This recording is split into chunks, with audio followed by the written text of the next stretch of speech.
Welcome to the Demand Better Marketing Podcast. This is episode 5. Episode 5 already, which is crazy. Things are mounting up. The year is wrapping up. It's getting suspiciously close to Christmas. Mariah Carey is falling out. Books are the subject of today's podcast, and they are the perfect Christmas gift. What a nice tie-in. Well done, Chris, on the slides. That is great. So today we're talking about marketing books, and basically my 5 favorite marketing books, which is great for episode 5 of the podcast. Another happy coincidence brought to you by the team at Canny Creative.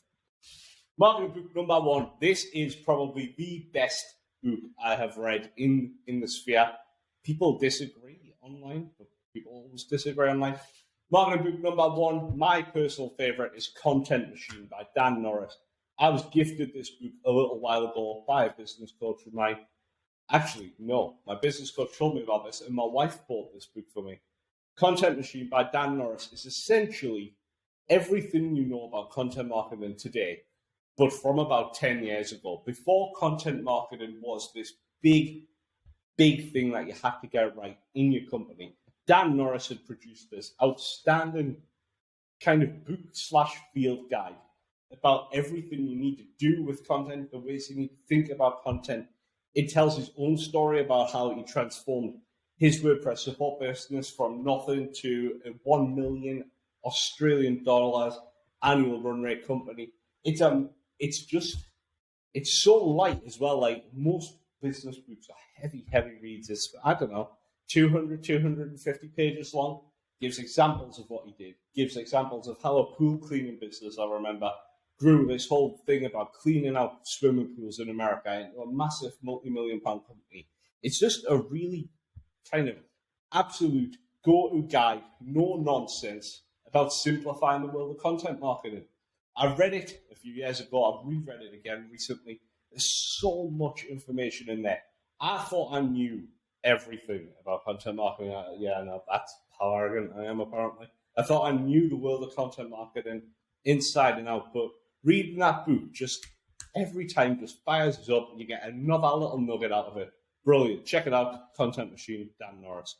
Book number 2 on the list, The One-Page Marketing Plan by Alan Dibb.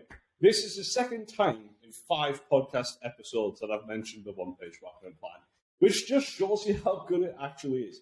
This book, we touched on it in the Marketing Tools episode, basically gives you a 9-step framework for marketing your company, no matter what space you're in. And what it does is you end up with a kind of 3x3 grid. 3 of the boxes, the top row, are the before stage. This is what you're doing before prospect engages. The row down is the during phase. So during talking to the prospect to the sale, what are you doing? And then after, so what's the world-class experience, the aftercare? It takes you through these kind of 9 boxes in 3 stages and gives you a really linear marketing output. It's real interesting, just like, but I've got them wrote down and I'm gonna just whiz through them. Like the first box is all about the target market. I think we've started every podcast so far talking about target market. This book does the same. It's important. Get used to it. Secondly, the messaging, what you're communicating, how you're communicating, and why. Well, what you're communicating. Third box is how you're reaching the audience and the media you're using. So how you're communicating the marketing message to who. That's the before section. Standard stuff, really, but interested in the way that it gets broken down.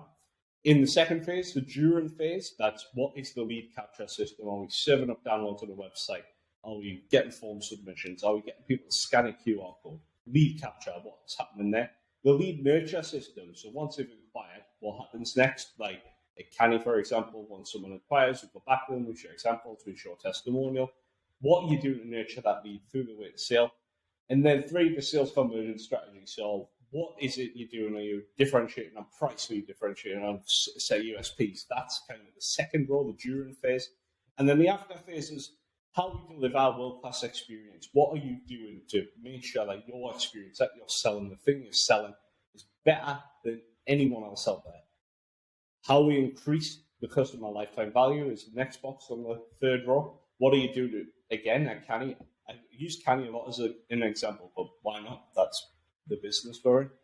How we increase customer project value. For us, our average client spends between £20,000 and £30,000 a year. What do we do to, uplift that, make more from those clients, or partner with them to deliver more work for more money, etc. And then 3, how you orchestrate the referrals. That's kind of the 9-box grid, how you get more people coming to you through that. That's his 9-box grid. That's the one-page marketing plan. Book by Alan Dibb. Buy it on Amazon. Third book on this list is Systemology by David Jennings. I have not ever read a book. Well, to be fair, I didn't even read Systemology. I listened to Systemology. And it was great, but I do wish I'd had the physical book because it was laden with example diagrams. And in the audio book, what he says is, in the real version of this book, I have this table, and this is what it shows. It definitely would have been easier to do it with a real book in hand. However, Systemology is an incredible, incredible book. I have since downloaded all the templates, etc., and read through them, makes sense of it all. But the whole premise of the book is to create time, reduce errors, and scale your profits with proven business systems. And this book is essentially the workbook on creating processes for your company that drive real business results. It starts off by getting you to think about your critical client flow. So again, how does a client find us? Okay, the blog, the podcast, the video. Then what do? Okay, they go on the website. Then they make an inquiry. Then we reach out to them. Then we have a sales call. Then we send a proposal. Then they decide to buy or not to buy. Then we follow up, etc., etc. It kind of takes you through building a critical client flow so you understand exactly how people are finding you, exactly how you're making the sales, and then splits that down into millions of different ways of millions is over generous and making it sound super complicated, but it splits it out into really manageable chunks of, okay, we want to win more, so this is the process we need to create and the process we need to follow to win more clients. We want to be better at sales. This is the idea around how we sell. And he shares examples of selling processes. And over on the Systemology website, there is a course, there's downloadable guides. He's got, I think, still, I looked the other day, David Jennings' website has sample systems for a whole range of different things that all build your critical client flow. If you're interested in scaling with processes, it's an unreal book. It's great for business owners. It's great for people in marketing. So many systems all play together in the world of business. Today I do have a drink, so I'm going to take a little sip. I hope my cup is clean. Book 4 on the list is a New York Times bestseller. It's Building a Story Brand by Donald Miller. Now, this is the first business book, I think, that I ever read, and it's still outstanding. It's bestseller on Amazon, bestseller on New York Times. Essentially, a highly, highly regarded business book. But the whole kind of premise of building a story brand is it's about within 5 seconds of people visiting your website, them understanding exactly what your company do and how you can help them.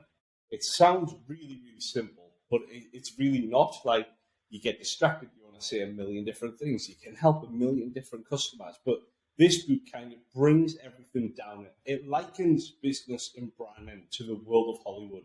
He talks about Star Wars a lot, and the whole kind of story brand framework, without giving the whole book away, is the idea of a character, which, is your client. The client is the main character in your story.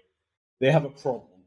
They meet a guide who then gives them a plan, who calls them to action that results in a sale or a failure of a sale. That's kind of the 7 to 8 step guide of building a story brand. He likens it to Star Wars. Luke has a problem. He meets Yoda. He gives him a plan. Goes to the Death Star. Blows that shit up. That's kind of like, he likens Hollywood, the business and storytelling. And that's really the kind of deep dive into that book. It's a great book. It tells you exactly how to communicate with your audience, or gives you ideas on how to communicate with the audience that you want to serve. Tells you how to lay out your website, which is quite interesting. I mean, there are some things I disagree with on that front, but he does have a website template where you can list a few things, like shows you a running order for how to tell that story the best. It's worth checking out. Definitely worth a read. Building a Story Brand by Donald Miller. The last entry on this list, number 5, also his favourite number, random obscure fact that I know about Gary Vaynerchuk is that number 5 is his favourite number. It's not one book, it's multiple books. Gary V's a bit he's a bit rah-rah. Like, people love him, hate him. He's a bit Marmite. People think he sells snake oil. He's just and he's from New York. Born and bred in New York. He can be a bit much, understandably. He doesn't care. I love Gary Vee. He's been a big, I wouldn't say he's been a big personal influence, that's a bit much, but grown through Kanye. I've read a lot of his stuff. I watched a lot of his videos. I like Gary Vee a lot more when he's talking about tactics and real things you can implement within a business. I like him a lot less when he's talking about emotion and theory. That's just motivational stuff that just gets totally lost on us. I'm not a big motivational speaker fan. But his books, Crush It, great. Crushing It, also great. Crush It was released back in 2009, where people weren't, hugely making a massive living off the internet. Crushing It is basically the second part of Crush It, released 9 years later in 2018. Again, it takes new lessons, new inspiration. It's basically Crush It, but for the now. Jab, jab, jab, right hooks, all about advice on how to connect with customers and make lots of little jabs, like, here's some information, here's some information, here's some information, here's some information, here's something we're good at. Here's to ask for the sale. It's all about jabbing your way to a sale. An interesting book. Thank You Economy is all about using people and using people. That doesn't sound right. It's about how you can use messaging to connect with people and be grateful. And in this world of this big internet age where you can still have the personal touch and use the personal touch with people to kind of get business results. That's a better summary of Thank You Economy. Ask Gary Vee is a book full of questions that Gary Vee has been asked over time. He gets asked a lot about stuff, about social media, about marketing. It's a big collection of that, which is great. And then he's also got a new book, which I have not read, called 12 and a Half. It's about emotional ingredients that make up a business's success or an entrepreneur's success, which is honestly why I've not read it, because the premise to me, that sounds like I'm going to hate my life reading that book. These tactical marketing books, excellent. That's it. They were the kind of 4 books plus 5 recommendations. And how do we make better reading choices? Obviously, there are hundreds and thousands of marketing books out there. One of my favorite things to do in the world is go into bookshops wherever I am. That's the one. So if I'm in London, I'll go to big bookshops. When I go to New York City, I'll find the biggest bookshop. I just love going into bookshops and immersing myself in the world of books. It just is what I like to do. I don't know why. So how do we make better reading choices? There's way too much out there. Learn what you like. That's number one. Learn what you like. I do not like reading books about theory. It is not me. I like strategies, tactics, things that I could take and implement straight away. That's what I like. So when coming to choose books, learn what you like. Don't faff around. There's not enough time in a lifetime to read a million other books. Avoid buying books in bulk. That's pretty straightforward. Tip number 2, avoid buying books in bulk. You're not going to read them. If you buy 25 books and then new books come out, then 25 are going to quickly get forgotten about. Don't do that. Number 3, create a personal reading list. People recommend books as good reads. If you're immersed in the world of marketing, you'll see the same books come up over and over again. One book I'm busy reading is Epic Content Marketing by Joe Pulizzi. And right now, it gets a lot of rave reviews, but it feels like a longer, denser version of Content Machine. And Content Machine just hit all the right notes, so I'm waiting to see what the breakthrough is. We create a personal reading list, and you can guide things from there. Q&A time.